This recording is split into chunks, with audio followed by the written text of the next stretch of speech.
ये जो मुतालबा है ना कि फ्रांस के सफीर का, ये शेख रशीद झूठ बोल रहे हैं। अच्छा, क्योंकि फ्रांस के सफीर का मुतालबा वो कहते हैं हम तय कर चुके हुए थे पहले मुलाकात के अंदर, और हम ये कह दिया था कि अब ये मुतालबा जो है ये हमारा तरफ से नहीं होगा, क्योंकि हमने तय कर दिया था एक करारदाद पेश होगी, उसके अंदर होगा ये सारा कुछ। तो ये चीज थी, ये एक अच्छा रास्ता। ये जिन हजरात का आप नाम ले रहे हैं और जिन सियासी जमातों का हम जिक्र कर रहे हैं, अगर इनका एक वफ्द 8-10 लोगों पर मबनी इनके पास चला जाए, ये बात नहीं सुनेंगे? बिल्कुल सुनेंगे, सुननी चाहिए, बिल्कुल सुनेंगे, करना चाहिए। इसमें तो हमारे जो ताहिर अशरफी साहब हैं, मौलाना फजलुर रहीम साहब हैं, वो भी रोल अदा कर सकते हैं। ठीक है ना, मौलाना ताहिर अशरफी को अल्लाह ताला ने सलाहियत दी है, माकूलियत से बात कर सकते हैं लोगों को। ये बात ऑन रिकॉर्ड है कि इससे पहले जो लाहौर में मुज़ाकरात हुए थे, जब सियासी उसकी क़यादत की मौजूदगी में ताहिर अशरफी साहब भी बैठे हुए थे, तो उनसे पहले जो लोग मुज़ाकरात कर रहे थे उनकी तो ये सुन नहीं रहे थे। ये हज़रत ताहिर अशरफी साहब थे, जब बैठे हुए थे तो उन्होंने फिर को मामला फहमी की कोशिश की। जिम्मेदार उलमा जो हैं वो इसमें किरदार अदा कर सकते हैं। जो नौजवान हैं, तेज़ गुफ्तार हैं, उनको उनकी ज़ुबानें रोकी जाएं, उनके हाथ भी रोके जाएं। इसीलिए मैं फिर बयान नशर कोई नहीं कर रहा। चलिए ना करें, क्योंकि अस्करियत पसंद उनका जो जमात हो गई है, फिर फॉरेन फंडिंग का जिक्र किया गया, इंडियन हाथ का जिक्र किया गया। एक दिन कुछ कह रहे हैं, दूसरे दिन कुछ कह रहे हैं, यानी रात को कुछ और सुबह को कुछ, ये तो गलत बात है ना। अब एक दिन में आपको इत्तला मिल गई। अच्छा, अब मुजाहिरीन से भी तो अपील कर देना।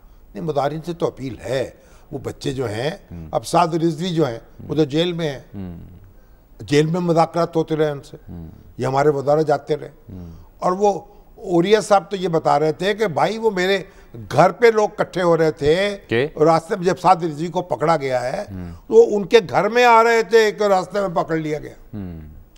तो मेरा ख्याल है कि चालाकी दिखाने का काम नहीं है, ये संजीदगी से बात की जाए, संजीदगी दिखाई जाए। ओरिया साहब का जिक्र खैर कर रहे हैं, तो हमने कोशिश की है। जनाब ओरिया मकबूल जान साहब इस वक्त टेलीफोन लाइन पर मौजूद हैं। ओरिया साहब, बहुत शुक्रिया प्रोग्राम नुक्ता नज़र में वक्त देने के लिए। शामी साहब ने हिस्टोरिकल बैकग्राउंड, वक्त की नज़ाकत, इसकी हसासियत उस पर डाली है।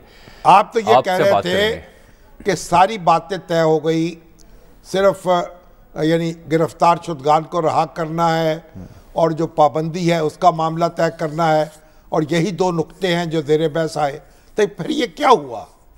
जी देखिए, मैं जुमेरात की रात को कोई 12:15 बजे वहां से उठ के आया हूं, और मैंने वहां से, उन्होंने पूछा क्या, उन्होंने कहा जी एक तो ये है कि साद रिजवी साहब और हमारे जो गिरफ्तार शुदगान उनको रिहा कर दो, क्योंकि साद रिजवी तो सुप्रीम कोर्ट ने ऑर्डर किया, कोई एहसान तो नहीं करना।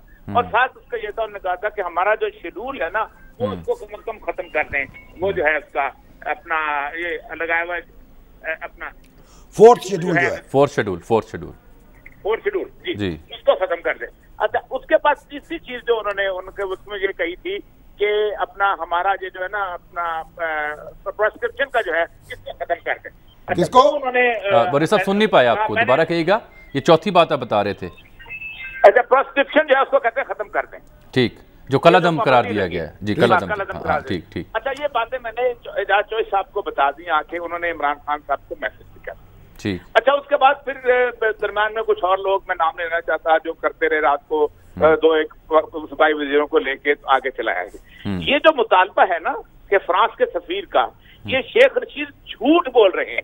अच्छा, क्योंकि फ्रांस के सफीर का मुतालबा वो कहते हैं हम तय कर चुके हुए थे पहले मुलाकात के अंदर, और हम ये कह दिया था कि अब ये मुतालबा जो है ये हमारा तरफ से नहीं होगा, क्योंकि हमने तय कर दिया था एक करारदाद पेश होगी, उसके अंदर होगा ये सारा कुछ। तो ये चीज थी, तो ये उन्होंने तय कर दिया था। ये उसको ये झूठ बोल रहे हैं मुकम्मल तौर पे, और उनका कोई मुतालबा नहीं था, किसी तौर पर भी कोई मुतालबा नहीं था, और ये वो गलत कर रहे हैं। जी जी। तो ये अपना ओरिया साहब, आप कैसे आगे कैसे चलें? अब आपका असर और रसूख है, आप इसमें किरदार अदा कर सकते हैं। ये भी हमारे अपने बच्चे हैं, इनको कुछ समझाएं, को उनका हाथ रोकें, कुछ करें आप।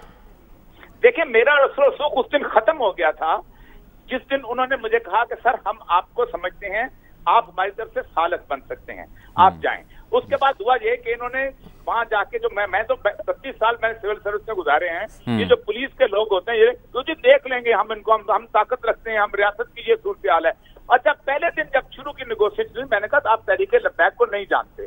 मैंने उन्हें कहा कि ये लोग, इनके साथ मौलवी कोई नहीं है, इनके साथ पीर कोई नहीं है, आप शेड्यूल 4 लगाएंगे, 15 मौलवी नहीं मिलेंगे आपको इनके साथ एक क्राउड बन गया हुआ है कि जो कि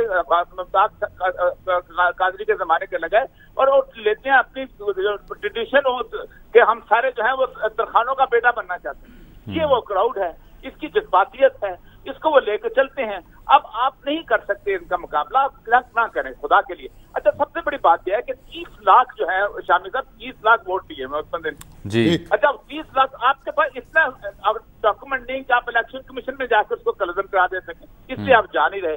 दूसरी बात यह है कि जहां दुनिया में मुज़ाकरात होते हैं शामी साहब, दोनों फ्रीक सामने बैठ के बात करते हैं। अमेरिका ने तालिबान से मुज़ाकरात किए, तालिबान भी बैठे थे।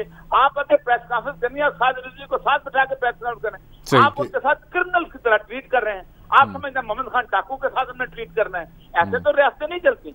ठीक, चलिए अल्लाह ताला इनको अकल दे। देखिए मैं बार बार कह रहा हूं, और ये मकबूल जान साहब आपके जो फ्रांस के सफीर का मामला है उसमें ये तय पाया था कि ये मामला कौमी असेंबली में पेश होगा और वो फैसला करेगी। लेकिन और ये सब तो और बात बता यही कह रहे हैं ना, वो कहते हैं ये चैप्टर क्लोज हो गया, हम इससे हट चुके हैं। नहीं, वो उनका मुतालबा ये नहीं है कि उसको खत्म, उसको भेजा जाए वापस। वो कह रहे हैं जो बात मानी थी वो वही बात है कि कौमी असेंबली में पेश होगा, कौमी असेंबली फैसला। अब वो ये कह रहे हैं और ये साहब मकबूल के मुताबिक के साथ रिजवी को रिहा किया जाए, गिरफ्तार कारकुनान को रिहा किया जाए, जो कलअदम करार दिया गया है जमात को वो खत्म किया जाए। ये मुतालबा थे उनके, और ये जो अशारे मिल रहे थे, मैंने खुद तकरीरें सुनी हैं मुरीद के में, जो उनके लोग तकरीरें कर रहे थे, वो कह रहे थे कि साद रिजवी साहब को रहा कर दें, वो यहाँ आ जाएं, हम घर वापस चले जाएंगे, और अगर वो नहीं आएंगे तो हम यहाँ बैठे हुए।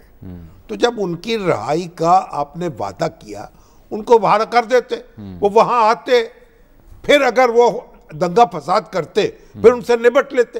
ताकत तो कभी जब चाहे आप इस्तेमाल कर सकते, ताकत जब इस्तेमाल कर ली जाए वो खर्च हो जाती है, उसकी अफादियत फिर क्या, उसकी अफादियत नहीं होती है। खर्च कर दिया। बार बार ये सबक हमारी तारीख दे रही है, ताकत को इस्तेमाल नहीं करना चाहिए, उसको संभाल के रखना चाहिए। और अब भी कोशिश करें जो चीजें तय थी वो कर लें, उनके लीडर को छोड़ दें, उसको वो कहे वो डिस्पर्स हो जाएंगे, वापस हो जाएंगे। हाल तो अभी भी यही है, मिल बैठा जाए, चाहे वो दोबारा और ये साहब की मन्नत कर लें, चाहे वो दोबारा और ये साहब का ताल्लुक है उनके साथ, मजहबी जमातों की क़यादत इकट्ठी कर लें, अपोजिशन जमातों की मन्नत तरला कर लें। हाल तो यही है कि बैठा जाए, मुफाहमत की जाए, इसके अलावा तो कोई बात नहीं। क्योंकि मुल्क जल रहा है, ये मुल्क मेरा भी है, ये मुल्क मुजाहिरीन का भी है, ये मुल्क हुकूमत का भी है, बार सबके दुख है। कोई 1 2 4 लोग ऐसे हो सकते हैं जो फसादी हों, जो हंगामा करना चाहें, ऐसे मौके पे होता है। और यहाँ तो हमेशा ये देखने को मिला है, लेकिन मौका परस्त होते हैं जो फायदा उठाते हैं। ये जो नौजवान हैं, अब उनको आप ये धकेल दें और कहें कि जनाब ये कोई गैर मुल्की गुमाश्ते हैं, तो कोई बात ये मानेगा आपकी, कोई इस तरह तस्लीम करे?